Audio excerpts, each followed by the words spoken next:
Bonjour à tous et bienvenue sur C17. Nous sommes en direct de la ferme biologique du Treuil-Charret à Saint-Christophe et c'est Stéphanie qui va nous indiquer un peu qu'est-ce qu'on peut trouver dans votre boutique, comme on peut dire. Alors, nous, on produit tout ce qui est légumes. Après, on travaille avec quelques producteurs, avec quelques amis producteurs, ce qui permet de nous proposer des fruits. Mais on va faire essentiellement du légume. Chaque saison a son légume. Donc, en fait, ça tourne. On n'a jamais réellement la même chose. Tout dépend de la saison. Vous laissez le temps au temps, comme on dit. On laisse le temps au temps, on rajoute rien. Chaque petit légume prend son temps et joue avec la nature. D'où la biodiversité qu'on peut avoir. Et on joue également avec les insectes, nos abeilles, etc. Tout le monde fait son petit travail pour pouvoir obtenir à la fin un vrai légume avec du goût, en fait. Alors, vous faites les marchés. Oui, complètement. On est le mercredi après-midi, on est dans le parc de l'Alleu de 15h à 19h. Donc c'est un petit marché bio et qui reste très local. Après, on fait à Salles-sur-Mer le jeudi après-midi de 16h à 19h. C'est pareil, ce sont que des petits producteurs et des petits artisans locaux et bio pour la majorité.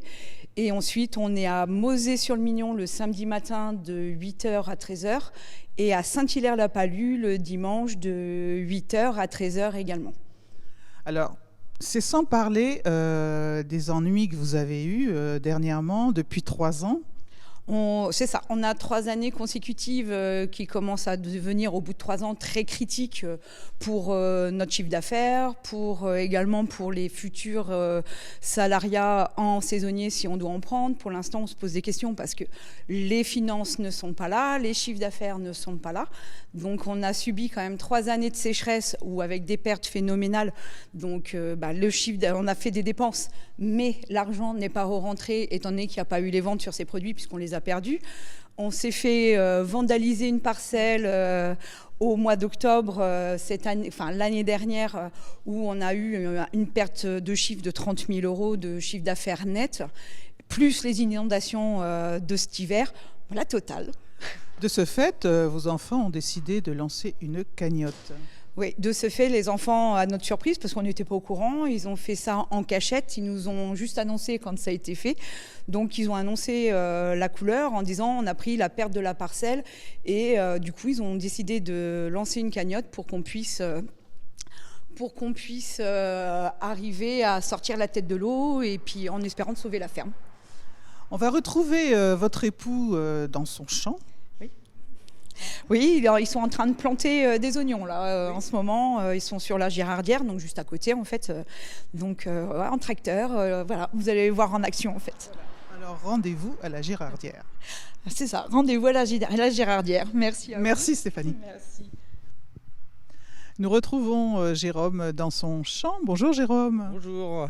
Alors dites-moi, je viens de rencontrer votre épouse Stéphanie et elle nous a expliqué un peu les difficultés que vous aviez par rapport aux intempéries, tout ce qui s'est passé depuis 3 ans. C'est ça, en fait on a subi 3 années vraiment difficiles au niveau du climat. Voilà, plus après une conjoncture de consommation qui est difficile pour tout le monde.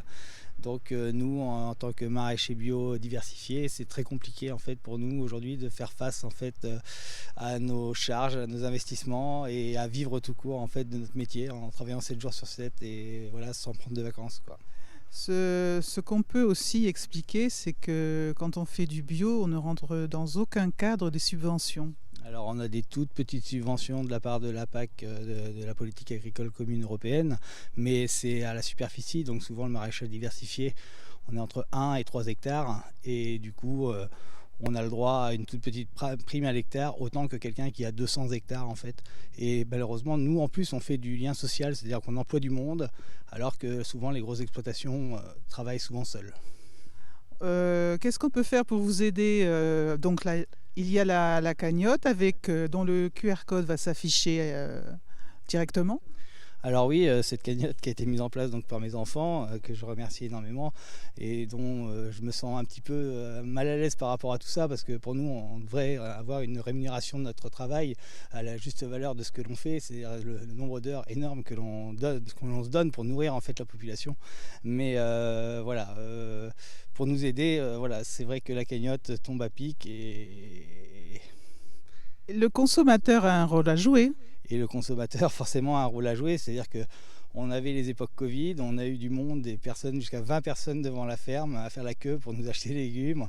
On avait une belle dynamique et puis dès que le Covid s'est arrêté, beaucoup de gens sont partis, par faute de pouvoir d'achat peut-être ou autre, de je ne suis pas économiste, mais voilà, on a perdu une grosse clientèle et une ferveur en fait d'aller diversifier ses achats dans différents points, en fait, différents producteurs et voilà, donc ça a été compliqué à cette époque-là. Merci Jérôme et puis bon courage. Merci, il y a du courage, en tout cas il en faut. À bientôt sur C17 et toujours en direct.